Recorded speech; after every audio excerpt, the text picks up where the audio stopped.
masuk topik je. Okay, so kita punya topik terakhir untuk bulan ni adalah US Dollar Index. Okay, so US Dollar Index ni dia adalah satu chart di mana kita mengukur kekuatan USD semata-mata. Okay, solely on USD. Okay, semata-mata dekat kita nak tengok USD saja kat sini. Okay, so dia bukannya kalau macam kita tengok Euro USD ataupun dengan GBP USD, dua-dua tak bergerak sama. Okay, so kita tak boleh nak tahu kekuatan USD dekat situ. Alright, tapi kalau kamu menggunakan chart US Dollar Index ni, okay, so kamu nak tengok kekuatan, maknanya ketulinan USD lah. Ketulinan USD tersebut tengah kuat atau tengah lemah. Okay, so chart US Dollar Index ni dia berbeza dengan chart-chart currency lain. Okay, so chart currency selalunya 1:1. Bermaksud Euro lawan USD. Okay, USD lawan Japan. Simple, 1:1.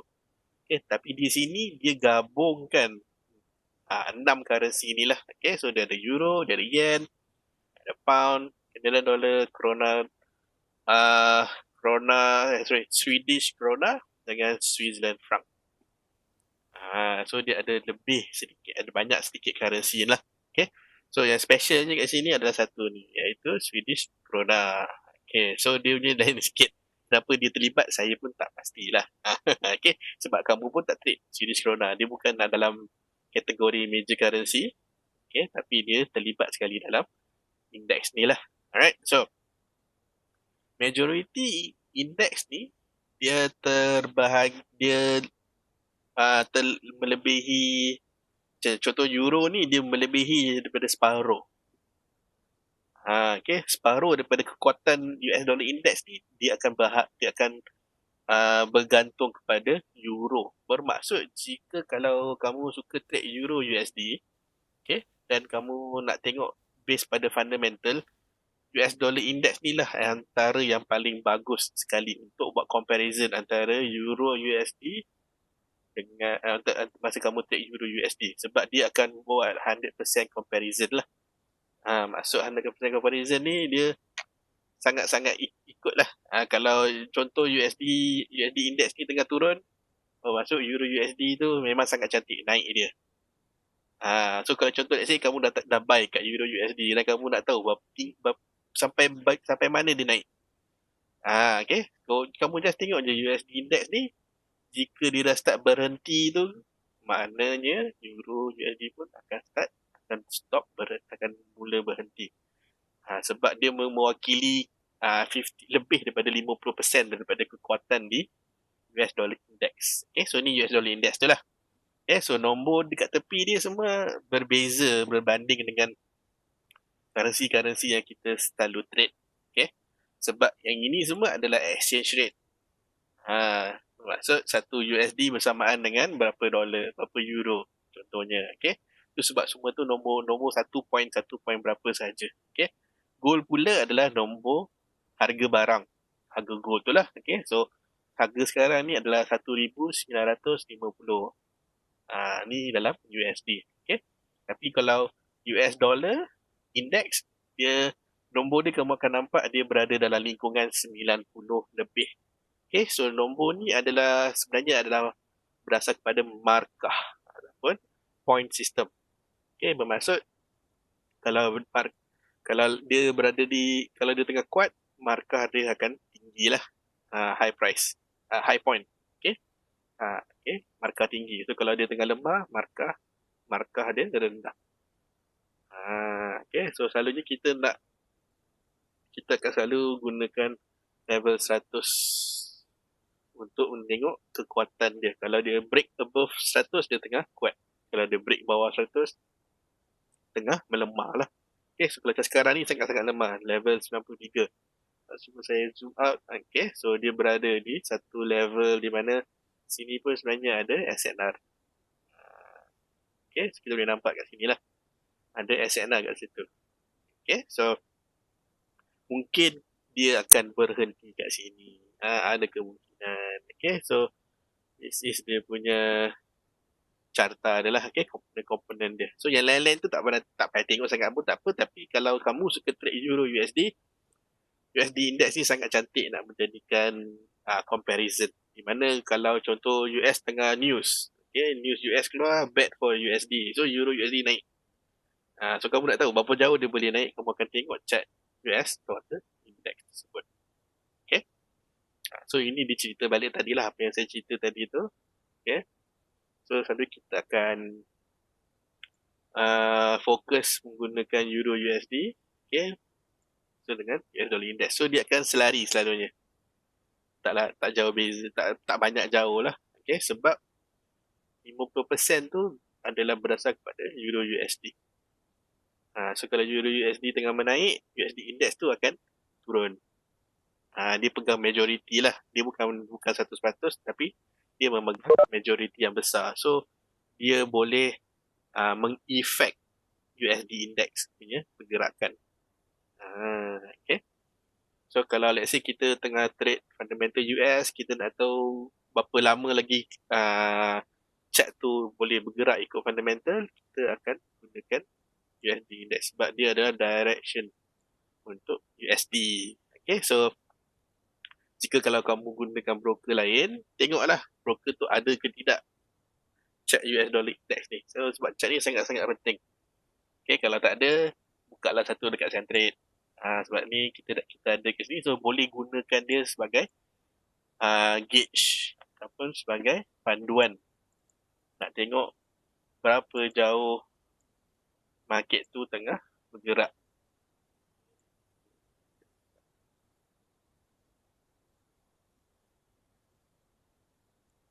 Okay, kita boleh agak berapa jauh lagi USD tu nak turun atau nak naik. Sekarang ni dia tengah turun. So kita boleh tengah kuat lagi turun. Boleh nampak kat situ. Okay, so nampak lagi tengah kuat turun. So bila kita tengok Euro USD, kita boleh tahu kita masih boleh hold buy. Tak ada masalah. Tengok kat gold. Walaupun gold berlawan dengan USD, tapi nampak movement dia tak ikut US dollar index. Dia tak semua akan ikut. Okay, kalau macam tadi tu currency kebanyakannya akan ikut, tapi yang sangat-sangat akan mengikut adalah Euro USD lah. So itu yang paling senang nak trade. Okay, so nak cari currency yang senang, cari Euro USD. Okay, so selalunya dia akan, dan lagi satu kalau nak cari pair money yang mengikut, okay, tengok dekat USD Swiss. Okay, sama lah. Okay, so sebab dia memang antara yang paling senang nak ikut USD Swiss. Okay, so kalau tengok balik dekat chat boleh nampak. Pintu masuk ada kucing. Dia sangat-sangat lah jelas kat situ, boleh nampak. Okay, so kalau contoh USD Chef, let's say kita tengok USD Chef. Okay, so kalau macam sekarang ni, dia dapat turun. Dua candle kan, so dekat index pun akan turun lagi. Okay, nampak? Movement dia sama, nampak? Dia naik ni kan, nampak? Dia naik, tu turun. So, dekat US dollar index pun sama. Naik dan turun. Okay, so dia copy paste. Sangat-sangat sama. Tengok masa yang FOMC semalam. Okay, FOMC semalam. Hijau betul merah. So dia pun buat benda yang sama. Hijau dan merah. Okay, so yang lain dia takkan ikut sangat, tapi Swiss franc akan ikut 100%. Adalah cakap 100%, tapi lebih kurang dalam 80% dia akan sama dengan apa yang berlaku di USD index. So senang nak ikut. So sekarang kamu dah tahu dua currency pair yang boleh nak trade secara senang lah. Okay, Euro USD dan Switzerland franc. Okay, so itu function US dollar index. Sangat-sangat penting, dan jika kalau kamu nak trade ke fundamental US, okay, contoh non-farm payroll contohnya, okay, data dah keluar, kamu nampak, okay, good for USD. Kamu pun buy, lepas tu market naik, lepas tu kamu pun macam, berapa lama dia nak naik? Adakah sambung sampai besok? So, antara cara nak yang paling simple is kamu gunakan US dollar index dan tengok chart dia. Dia akan menjadi first indication kalau dia dah start tak boleh nak, dia dah start dah stop nak naik, US dollar index akan stop dahulu. Baru diikuti oleh currency pair yang lain. So dia adalah early detection yang sangat bagus. Okay. So setakat US dollar index tu ada apa-apa soalan tak?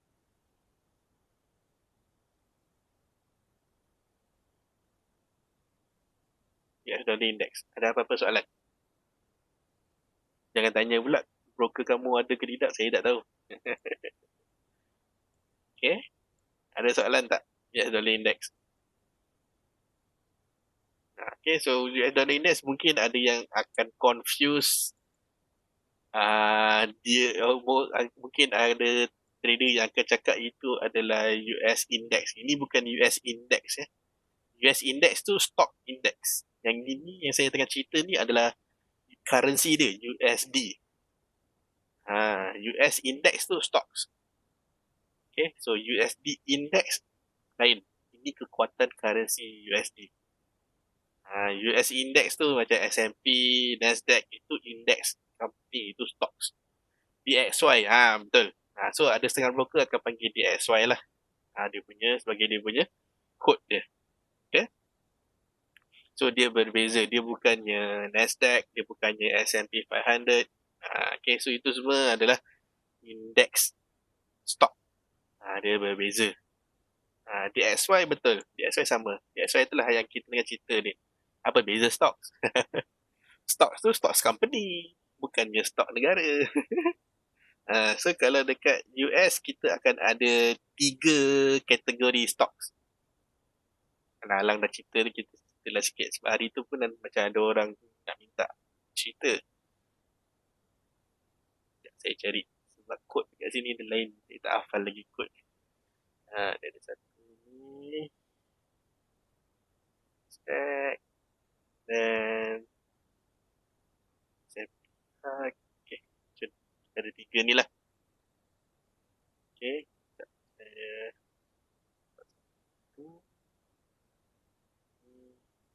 Okay. So dia ada 3 ni. So nombor dia ada 30, 100, Nasdaq 100 lah, 100 dan 500. Lain broker mungkin akan tunjuk nombor dia.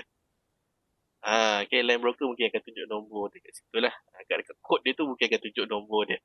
Okay, so dia US 30, Nasdaq 100 dengan S&P 500. Okay, dia 30, 100, 500. Okay. Okay, so tadi Nasdaq 100 dan S&P 500. Okay, so apakah maksud bendanya? Apakah signifikan dia? Okay, so 30, 100 dan 500 tu adalah jumlah company yang ada dalam bahagian stocks tersebut lah. So kalau 30 tu top 30.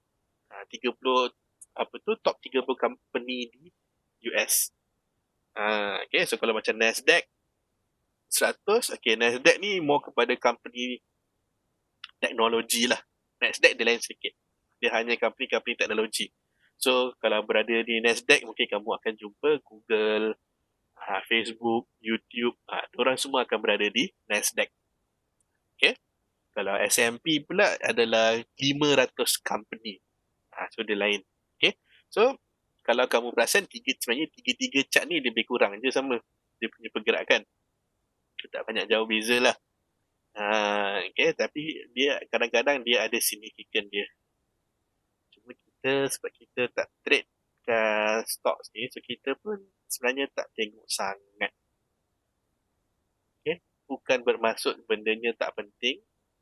Cuma dia tak begitu ada impact, dia tak begitu besar kepada kita. Okay, impact dia tak besar. So sebenarnya dia lebih kurang sama je. Right, tapi yang Nasdaq dia akan kurang ter-affected daripada US 30 dengan US 500. Okay, Nasdaq akan kurang sikit efek dia. Sebab dia more kepada company teknologi. So company teknologi, dia maknanya kalau macam 30 ni, macam contoh Boeing ada kat sini. Okay, so Boeing, kalau bila Boeing stocks jatuh, akan impact kat sini lah, di mana Boeing dah tak boleh nak terbang kan sekarang ni. Airlines tu kapal terbang tak ada orang nak beli kapal terbang. So dia memainkan peranan yang besar kat situ. Kalau macam Nasdaq more kepada teknologi, di mana walaupun tengah COVID, teknologi orang still beli lagi. Orang still ada guna teknologi. So dia jarang affected dengan situasi semasa. Melainkan situasi tu memang spesifik tengah untuk benda-benda online. Okay. Contoh macam tiba-tiba cakap Facebook apa tu, ada orang jual data dari Facebook punya data kena hack, credit card number semua kena hack. So Nasdaq akan ada impact situ lah. Okay, the lain sikit. SP down. SP tu down lah, down 30. SP ni ni bukan, ini down lain sikit. Down tu lagi lain. Ini tak ada kot.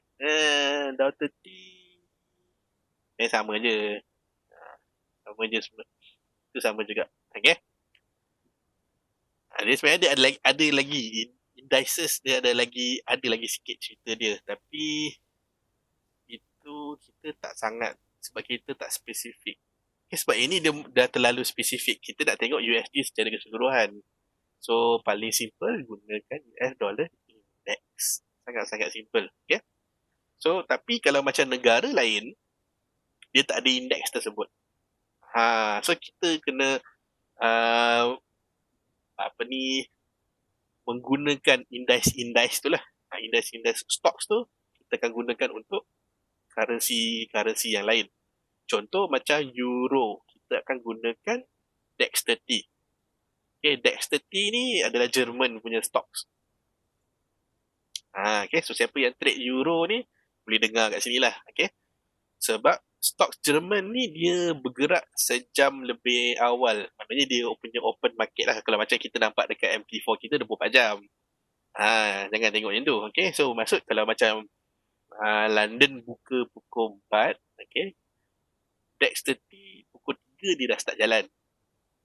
So dia memberi indication awal. Dia bagi hint. Kalau nak tahu euro tu kejap lagi kuat atau tidak, boleh gunakan DAX 30 ni lah. Okay, sebab dia adalah indeks dari Jerman. So Jerman tu negara yang antara yang paling kuat dia punya ekonomi di dalam European Union. So kalau apa-apa jadi kat European Union, diorang selalu akan minta pertolongan daripada Jerman, sebab Jerman yang paling kaya sekali lah. So Jerman, dia lah yang ada Adidas, dia lah yang ada BMW, dia lah yang ada Mercedes. So banyak company-company yang kuat itu, Volkswagen. Okay, so company-company yang strong banyak dari Jerman. So ekonomi euro ni banyak bergantung kepada Germany juga. So sebab itulah diorang sayang kat Jerman. Okay, so euro. Okay, so euro kita boleh gunakan DAX 30 lah. Kalau yang lain tu jangan cakap Hang Seng, Hong Kong Hang Seng. Okay, so kalau nak tengok yen, okay, kita akan tengok Nikkei lah, Nikkei Index. So Nikkei Index, bezanya ialah dia terbalik. Maknanya kalau kamu tengok Nikkei dan UJ, dia akan sama seiring sejalan. Sebab stocks yen dia terbalik. Yen kuat, stocks dia turun. Yen lemah, stocks dia terbalik lah. Okay? Sebab disebabkan UJ tu yen berada di belakang, maka Nikkei dan UJ ni sangat cantik. Dia punya correlation positif dia sangat nampak. Kalau UJ tengah turun, Nikkei pun turun sekali. Okay, so ini antara kalau nak tengok yen lah, sebab dia terbalik dengan yen. Okay. And ini Australian dollar lah. Australian punya Australia 200. Okay, so ini positive correlation lah. New York New York. Yen punya saja dia negative correlation. Okay, so Australia punya ada, UK punya ada. Okay, so tak banyak lah. Tengok broker juga. So certain broker dia akan ada, semua ada yang tak ada. So itu adalah index punya. Okay, simple. Right, so itu sebab kalau macam kita trade, jangan trade terlalu banyak currency. Kita akan start pening mana yang kuat, mana yang tengah lemah. Better kamu tahu satu, better kamu fokus kat satu currency, kamu gunakan sebanyak data yang ada. Okay, contoh kita nak trade Euro USD. So kita buka chart Euro, kita buka chart US Dollar Index, kita buka chart German 30 DAX tadi tu, cukup. Boleh nampak dah perjalanan Euro USD. Dari situ baru kita faham macam mana nak tengok chart. Bukannya buka banyak-banyak, tu tengok macam boleh naik, macam boleh turun. Kalau pound tadi ada, seperti saya tak buka tadi, pound ada tadi mana ni, 100. 100 GB. Tapi lain broker, lain nama. Saya pun lupa nama dia apa dah. Kita tulis tak macam ni. FTSE. FTSE 100. So, base pada broker jugalah. Lain broker, mungkin lain nama dia. Okay. So, yang ini, FTSE ni, kalau kamu nampak hari ni turun, tapi pound naik. Terus terbalik. Tapi yang kali-kali lain tu, dia terbalik jugalah. Dia inverse. Tak tahu kenapa dia inverse kat sini. Sebab dia punya indeks turun. Stok dia tengah menurun. Okay, so mungkin sebab sebab sini stocks company. Kadang-kadang dia tak reflect currency punya kekuatan juga. Sebab apa yang berlaku sekarang di UK adalah banyak company dah start keluar. So dah tak banyak company yang aktif di UK sekarang ni. Semua dah start keluar dan dah start masuk France, masuk Itali. Okay, sebab UK dah keluar daripada European Union. Okay, so itu pun memainkan peranan juga untuk stok-stok dia lah. Okay, so banyak company dah keluar dari UK. Okay. Alright, ada soalan? Ada soalan lagi? Besok tak ada analisis lah. Okay, besok kita tak ada analisis, tak payah tengok chart. Okay, tak payah tanya dalam group. Pergi beraya je. Tak payah trade besok. Okay, so siapa-siapa ada soalan, bolehlah tanya. Sementara sebab slide dah habis dah tadi, tak ada apa sangat pun. USD index sikit je. Yang dollar smile teori ni tak payah belajar pun tak apa. Dia apa yang berada ke atas dia akan turun dan naik balik. So secara simple. Maksud apa yang berada kat bawah dia boleh naik balik, apa yang berada ke atas dia boleh turun balik. Itu je lah. Dia cycle lah kita. Ini sebenarnya sebahagian daripada cycle. Okay, so dollar smile ni cycle je. Apa yang berada di atas dia akan turun balik. So apabila apa yang berada di bawah dia akan naik balik. Itu je lah. Secara simple itu je dia punya slide. Okay. Tak banyak benda. Okay. So topik untuk bulan ni dah habis. Memang dah sebelum bulan dah pun. Okay. So topik baru kita akan start dapat ngam-ngam. Bulan depan cukup 4 minggu. So minggu depan dah boleh start topik. Start balik topik. Reset balik. Cikgu yang interest rate semalam tu, kalau data tu turun, apa impact pada USD? Okay. So mari kita tengok semalam. So semalam dia tak ada keluar lah. Dia tu tak keluar. Patutnya dia keluar sini. Semalam statement saja. Dia tak ada cerita pasal interest dia. Interest dia tak ada. Semalam tak ada interest. Yang dia tak ada. So sebenarnya semalam dia just cerita sahaja. Okay. So sebab dia dah cakap dia memang takkan nak turunkan interest rate lagi lah. Sebab dah terlalu rendah. Sekarang ni is 0.1. 0.1. Sangat-sangat kecil. Sekejap kita cuba dapatkan. Kita tengah video sekejap. Kita tengok yang sebelum ni punya. Sekejap saya buka. Tengok yang sebelum ni punya. So dia sebenarnya dia turun dah sangat rendah dah dia turun. Sangat-sangat rendah. 0.1. So dah tak boleh turun lagi dah. Kalau turun tu dia akan jadi negatif. So bila jadi negatif, itu adalah tanda yang tidak bagus untuk sesebuah negara. Di mana bila orang luar invest kat kita, pulangan diorang kurang. So siapa yang nak macam tu? Tak ada orang akan nak invest kat kita jika kita punya interest negatif. Okay? So tak ada lagi, kita cari yang belakangnya. So that's why dia tak akan turunkan sampai negatif. Okay?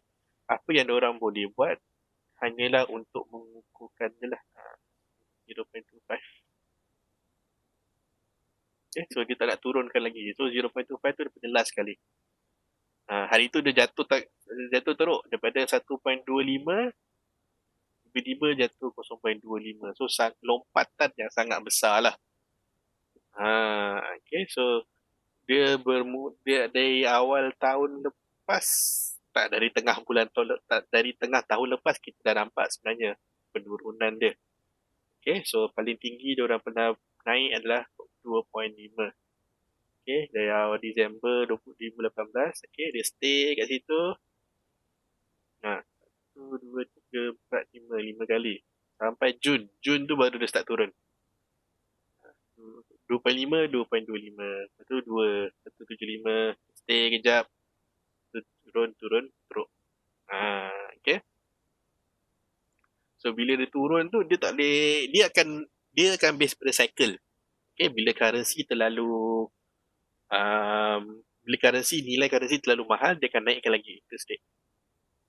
Bila currency lemah, dia akan turunkan interest rate. So dia pun sama, dia akan base pada cycle juga. So sekarang ni cycle tu tak boleh jalan.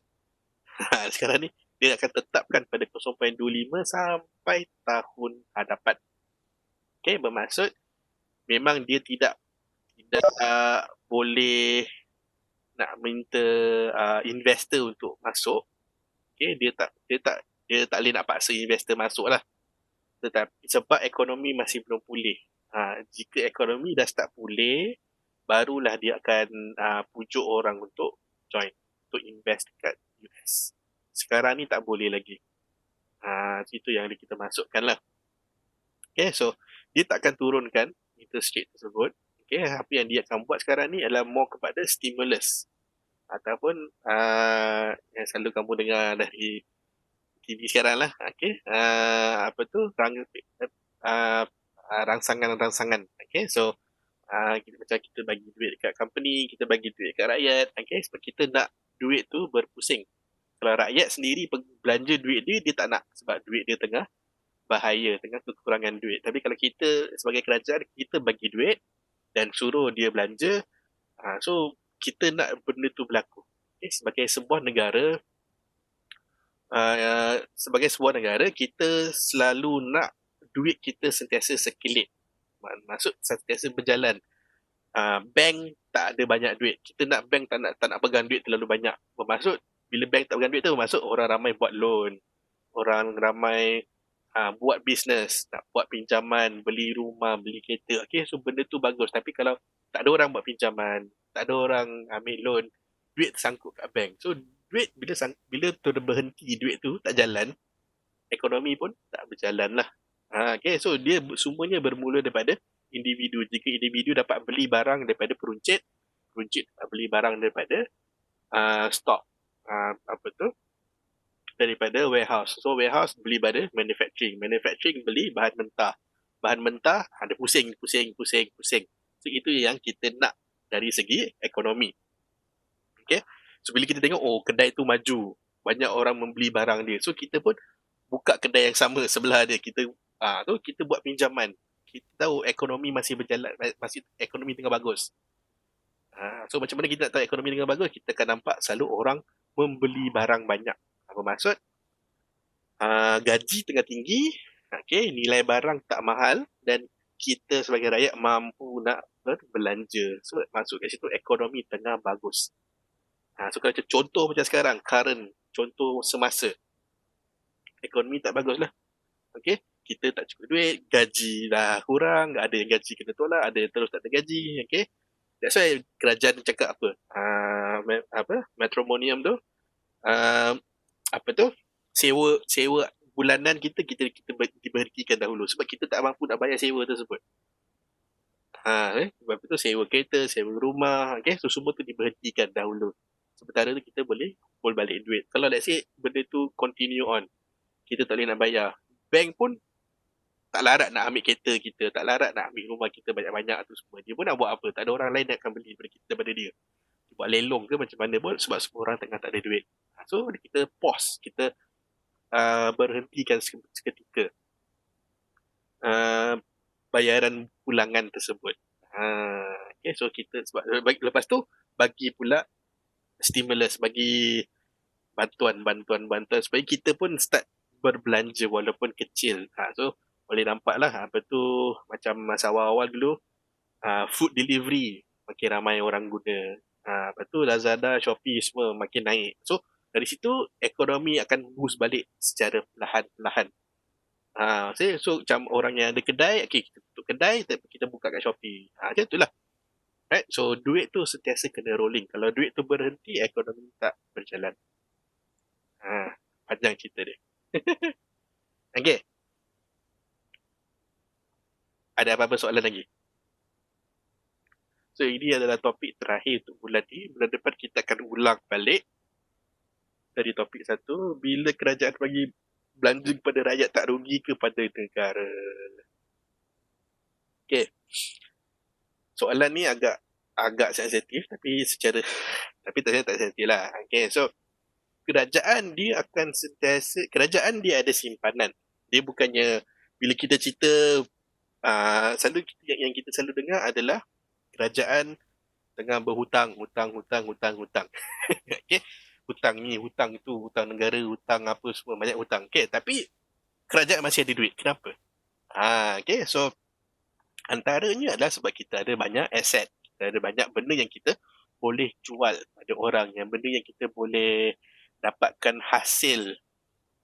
Okay, so yang apa tu hutang-hutang tu kita tolak tepi dulu. Jangan tengok. Okay, tapi sebagai sebuah negara kita ada banyak aset. Okay, so antaranya kita ada aset-aset tanah kita. Okay, dan salah satu benda sangat-sangat penting, gold.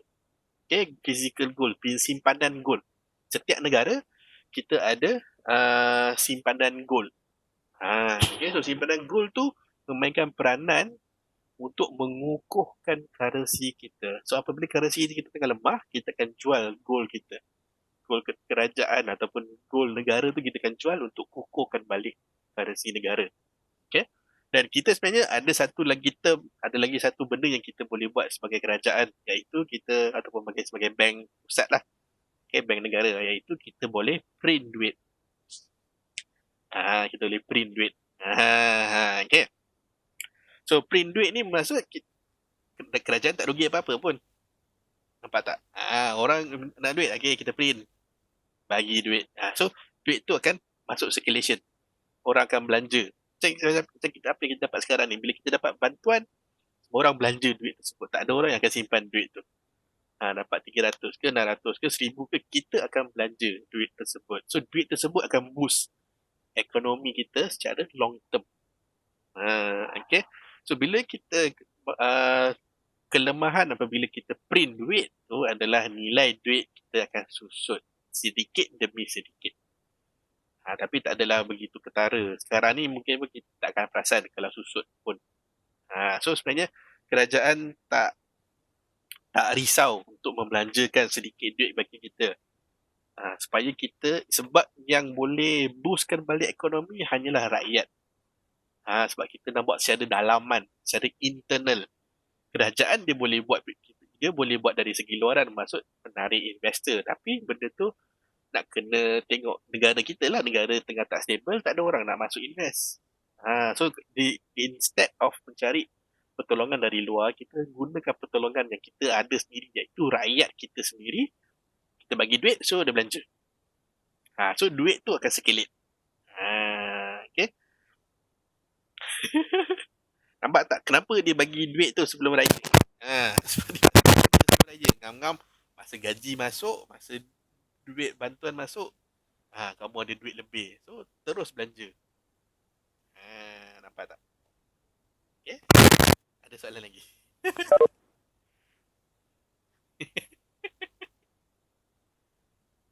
Ada lagi yang tadi pukul 8 tadi. Alamak, saya tak tengok. Dia cerita apa? RM50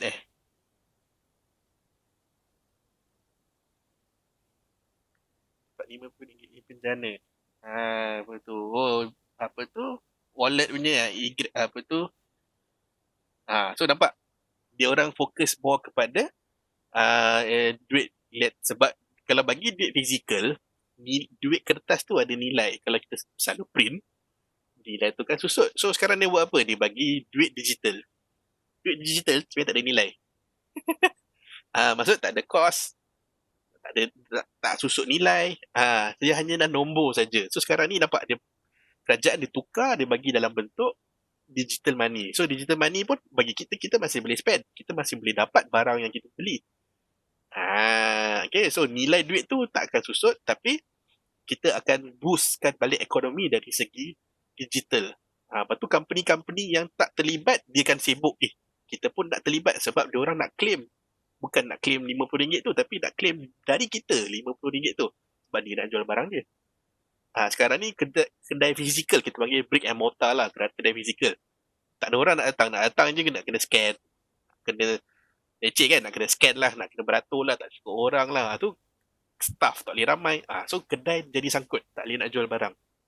Tapi kalau secara online, senang je tunjuk gambar, orang minat, okay, pak beli dah, settle. Cost banyak kurang kat situ. So digital is the era sekarang ni is more kepada dah masuk digital. Kita dah banyak more pada benda-benda online, tak payah pergi ke kedai lagi dah. Okay. RM50. Banyak mainan boleh beli ni. Okay, so nampak dia dah boost kat situ. So lepas tu pula kita sekarang ni kita balik kampung. Lepas tu kita cakap kat mak bapak kita, RM50 seorang, kita pun ambil phone dia, kita pun buatkan untuk dia.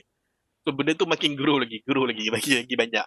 Kalau macam kita, kalau let's say sekarang ni tak ada holiday, kita pun takkan nak balik. So pengguna tu akan makin kurang. Pengguna kat bandar saja yang guna sebab orang tahu nak guna. Kena ada telefon, kena ada smartphone, kena ada internet, kena ada e-wallet.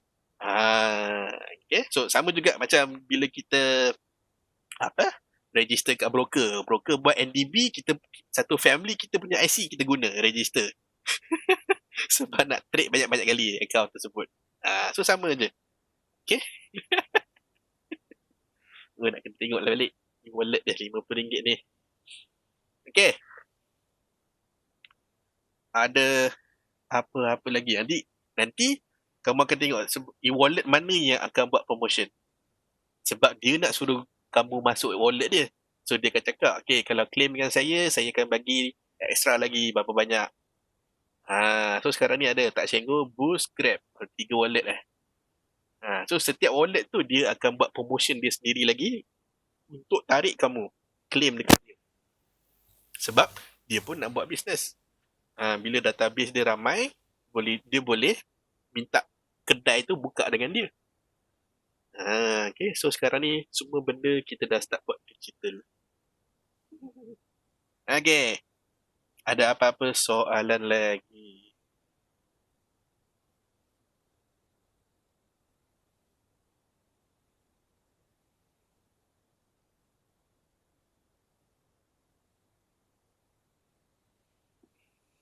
Ada soalan? Semua okey?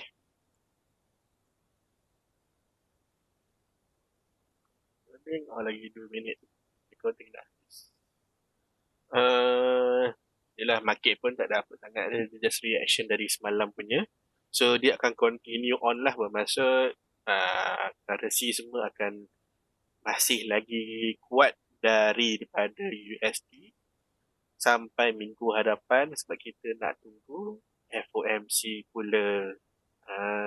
Okay, so FOMC akan memainkan peranan seterusnya lah. Okay, untuk nak tengok kekuatan USD. Alright, so minggu hadapan hari Jumaat, standby. Yang lain-lain tu semua tak ada apa lah. Minggu hadapan China Manufacturing. Besok China Manufacturing ada impact kepada Australia dengan New Zealand lah. Kalau cantik, kalau positif, Australia naik, New Zealand naik besok. Yen pun boleh naik. Dan yang lain-lain tak kena. Australia punya interest rate hari Selasa 0.25, tak ada perubahan. So orang dah tahu currency tak boleh kuat. Australia masih tak boleh kuat lagi sebab diorang lockdown balik. Okay. So diorang dah hari tu dah buka, so diorang sekarang lockdown balik. So ekonomi stop. So currency dia tak boleh nak kukuh balik lah. Okay. New Zealand boleh kukuh. New Zealand antara yang bagus. Di mana selepas dia buka lockdown, tak ada report. Tak ada orang yang kena virus balik. So sekarang New Zealand lebih kuat daripada Australia lah.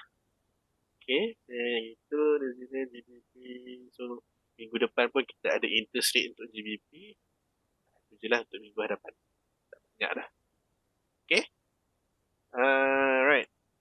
So hari ni ada apa-apa soalan lagi tak? Kalau tak ada, kita boleh tutup awal.